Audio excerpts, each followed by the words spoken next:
दोस्तों, इजराइल के एम्बेसडर जो हैं यूनाइटेड नेशंस के अंदर, सीधा सीधा उन्होंने जनाब पाकिस्तान पे इल्जाम लगा दिया। उन्होंने कहा जनाब जैसे हमास है ऐसे ही अलकायदा है, और आप लोगों को पता होना चाहिए कि आप लोग अलकायदा को हार्बर करते रहे, आप लोग तो दहशतगर्दों को सपोर्ट करते रहे हैं कि इसराइल का अगला मुमकिन हदफ मिस्र, सऊदी अरब और तुर्की भी हो सकता है। अगर तो आपका ये मतलब है कि क्या इसराइल खुद आके अटैक करेगा, वो तो नहीं इसराइल करेगा, मगर इंडिया के जरिए इसराइल बिल्कुल पहले भी किया, और आगे अगर कभी होगी ऐसी सिचुएशन तो ये मिलके करेंगे। जो मेरा कुत्ता कुत्ता तुम्हारा कुत्ता टॉमी, वो ये कह रहे हैं, असल में इनडायरेक्टली वो ये कह रहे हैं, मेरा कुत्ता कुत्ता तुम्हारा कुत्ता टॉमी। ये उन्होंने कहा है कि जी पाकिस्तान जो है वो चेंज नहीं हो सकता। पाकिस्तान जो है उसने al Qaeda chief Osama bin Laden को शेल्टर किया, तो उसने उंगली ऐसे की, डैनी डैनन ने पाकिस्तान के सफीर पे उंगली की। 15 साल पहले नेतन्याहू से किसी ने को पूछा था तो उन्होंने कहा था दो ही हमारे दुश्मन है, जिसमें उन्होंने पाकिस्तान का नाम लिया था, because Pakistan as an atomic weapon and Pakistan as a Muslim country और इस्लामिक कंट्री। तो वो तो उनके टारगेट में तो पाकिस्तान है। मेरी असेसमेंट है फॉर दिस प्रेपरेशन, बिकॉज ये सेशन पाकिस्तान ने, अल्जीरिया और सोमालिया ने स्पेशली कतर के लिए कॉल किया, तो the Indian diplomats at the UN they might have given such points. ये नहीं कि इजरायलियों को पता नहीं है इन चीजों का, या उनको they are not aware of Pakistan and history and all that. They might have given such points to India कि ये पॉइंट भी ऐड कर लीजिएगा, क्योंकि उसामा बिन लादेन वहां पे था, तो ये चीज है। अब इसकी भी एक लॉजिक है। अच्छा, सवाल ये पैदा होता है कि अगर उसामा बिन लादेन पाकिस्तान में था, which he was there, जिसको कत्ल किया अमेरिकन ने through a special navy seal के ऑपरेशन के जरिए 2009 में आई थिंक, तो मुझे सिर्फ इतना इस चीज को समझना है कि क्या अलकायदा के दहशतगर्द दुनिया के किसी और मुल्क में मौजूद नहीं है? जब अमेरिका डेजी कटर बॉम्ब मारता था अफगानिस्तान की पहाड़ियों में, और उस वक्त के जो स्पेशल वो जनरल साहब थे, क्या नाम था उनका, माइक पावल आई थिंक हुआ करते थे, बाद में वो सेक्रेटरी ऑफ स्टेट भी आई थिंक बने एंड ऑल दैट, ये सेक्रेटरी ऑफ डिफेंस बने।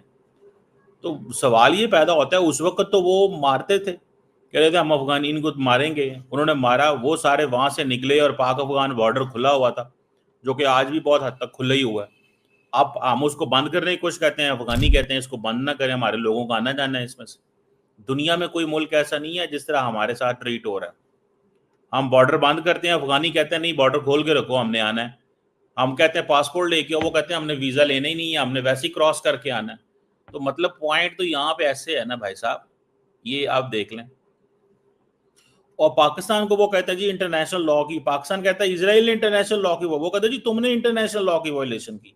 पाकिस्तान कहता है जी सीरिया, लेबनान, ईरान, यमन, दुनिया के हर मुल्क में तुम लोग हमले करते हो, मिलिट्री स्ट्राइक्स करते हो, गजा में तुमने की, ठीक है ना जी, ये सारा कुछ हुआ।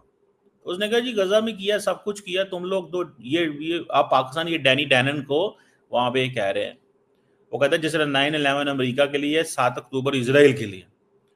अच्छा, सवाल ये पैदा होता है, हर मुल्क ने एक 7 अक्टूबर बनाया हुआ है, पाकिस्तान के अंदर 90,000 बंदा मार गया, पाकिस्तान जो है वो कोई इस तरह की जो आइकॉनिक चीज एस्टेब्लिश नहीं करता। ठीक है, एपीएस में जो अटैक हुआ था दैट इज देयर, उसकी हमें जो है वो समझ आती है, but the point here is कि एपीएस अटैक को क्या आपने वो सिंबलाइज किया, या कितनी देर सिंबलाइज करके रखा? ये थोड़ा सा पॉइंट जो है ना, that is interesting by the way. ठीक है, पहले तो 15 साल पहले नेतन्याहू से किसी ने को पूछा था तो उन्होंने कहा था दो ही हमारे दुश्मन है, जिसमें उन्होंने पाकिस्तान का नाम लिया था, because Pakistan as an atomic weapon and Pakistan as a Muslim country और इस्लामिक कंट्री। तो वो तो उनके टारगेट में तो पाकिस्तान है, मगर फर्क ये है, अनलाइक ईरान, पाकिस्तान अपने आप को बेहतर तरीके से डिफेंड कर सकता है। और अब पाकिस्तान जिस किस्म की मिसाइल डेवलपमेंट्स हो रही हैं, Pakistan can also reach Israel. और याद रहे कि न्यूक्लियर वेपन स्टेट के साथ पंगा नहीं लिया जा सकता उस तरीके का जिस तरीके के साथ आप नॉन न्यूक्लियर वेपन स्टेट के साथ पंगा ले सकते हैं। ये तो मैं समझता हूँ इवन द यूनाइटेड स्टेट्स, अगर यूनाइटेड स्टेट्स और इसराइल इकट्ठे हो जाए तो वो भी they can not attack Pakistan, because before अगर ऐसी कोई सिचुएशन होती है तो वो फुलझड़ी जो है ना, अगर वो फुलझड़ी चल जाएगी फिर सोचों में पड़ना पड़ेगा तो ये इसलिए आई थिंक, और पाकिस्तान का इंटरेस्ट भी नहीं है to get into these quarrels and squabbles. Their nuclear weapon is for defence. तो अगर कोई अटैक करेगा तो then it will be off the shelf. तो मेरा ख्याल है these considerations will have to weigh in. यानी अमित जी, आपको समझ आ रही होगी कि इसराइल के लिए वहाँ जिन ममालिक को वो टारगेट कर रहा है वो आसान है, लेकिन पाकिस्तान उस तरह से तरने वाला साबित नहीं हो सकता, और इसीलिए मसल टेस्टिंग कर ली गई मई के महीने में। ये है मतलब पाकिस्तान का नाम, बिन लादेन का नाम तो हमेशा चिपका रहेगा।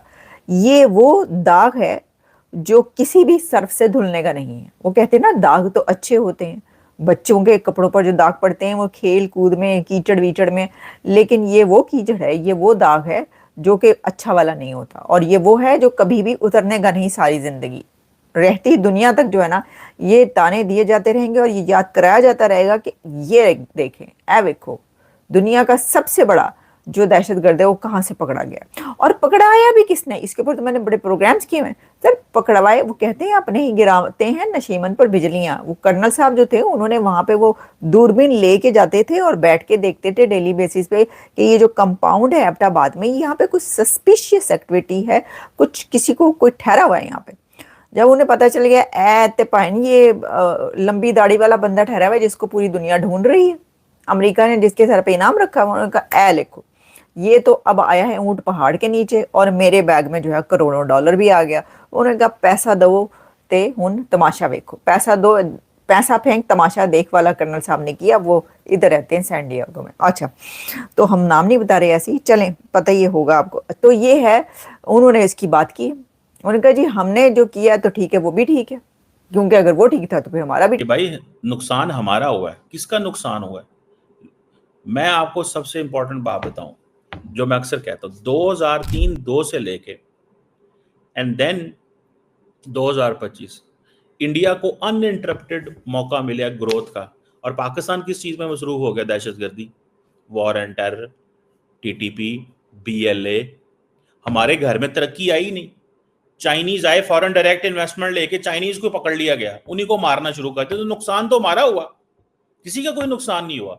इंडिया को तो इस चीज का सामना करना नहीं पड़ रहा कि दुनिया में इंडिया को कुछ सामना तो नहीं करना पड़ रहा है इस चीज में, कि करना पड़ रहा है? नहीं करना पड़ रहा है यार। क्यों करेंगे वो सामना? उनके मुल्क में ऐसा सिचुएशन ही नहीं है, और वो सीधा सीधा ये कह दें कि जनाब पाकिस्तान इन्वॉल्व है, या दुनिया के दूसरे ममालिक कह दें। अगले दिन अमेरिकन ने क्या कहा? उन्होंने कहा Pakistan is our phenomenal counter terrorism partner. Phenomenal counter terrorism partner है पाकिस्तान, ये कहा उन्होंने। इस चीज से आप अंदाजा खुद ही लगा लें, इस चीज से आप अंदाजा खुद ही लगा लें, ठीक है जी, कि किस तरह की सिचुएशन जो है वो इमर्ज कर रही है। बहरहाल दैट्स व्हाट आई सी कि इजराइल और पाकिस्तान की जो राइवलरी है वो अब इंडिया और इजराइल साथ मिल गए हैं, और पाकिस्तान मैं समझता हूँ अकेले ही है, कोई नहीं हमारे साथ।